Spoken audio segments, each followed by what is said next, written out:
Okay, so the first type of encryption and cryptography schemes that we will look at is something called symmetric-key encryption. So if you go back to the cryptography roadmap, we are in the top left quadrant of this picture. We're going to be working in the symmetric key model, and for now, we will just focus on providing confidentiality and not integrity or authentication. So these schemes are symmetric key encryption schemes. If we break down both of these words, encryption means we care about confidentiality, not necessarily about integrity or authentication. Symmetric key means that Alice and Bob share the same secret key. Alice knows it, Bob knows it, nobody else knows it.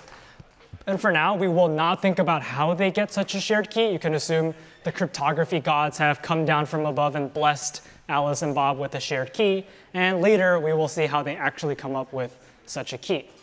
Also, for this section of our cryptography unit, we will assume that all the messages are represented as bit strings, which is a long sequence of ones and zeros. And this is a reasonable assumption to make because any sort of data that you want to send, whether it's text, image, video, it can always be encoded into a bunch of ones and zeros before you encrypt it. So we don't care what the user is encoding. We will just treat it as some arbitrary sequence of ones and zeros. And our goal is just to get that sequence securely across the channel.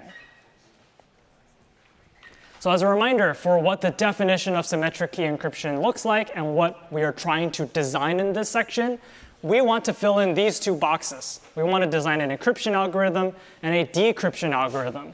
The encryption algorithm takes in two arguments, k, the key, and m, the plaintext, and it should output the ciphertext, which is a scrambled up version of the plaintext that the attacker cannot read. And the other algorithm we have to design is the decryption algorithm. This one should take in the key and the ciphertext, and this should output the plaintext, the original unscrambled message. So our job as the designers of cryptographic schemes is to fill in these two boxes, and that will give us a scheme that users can use.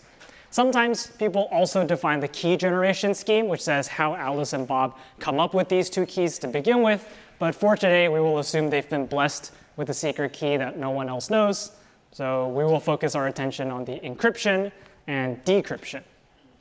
So these are the things we have to design, but what are the properties we want from the encryption and decryption algorithms? So I can think of three that we care about. One is it should actually work.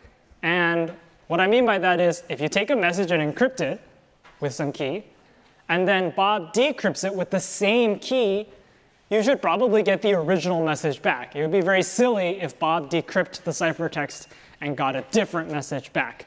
So in math, this is the expression you would write, but it just says, regardless of what key you use, if you encrypt a message and then you decrypt it with the same key, you ought to get the original plaintext back.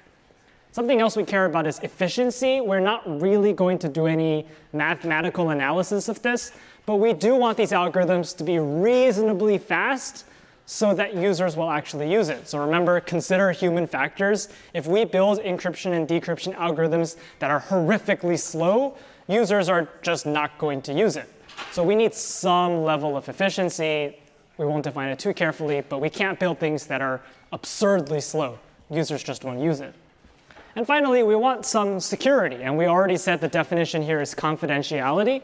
Attackers in the insecure channel who do not know the secret key should not be able to figure out what the plaintext is. So those are the three properties that will make a good encryption scheme.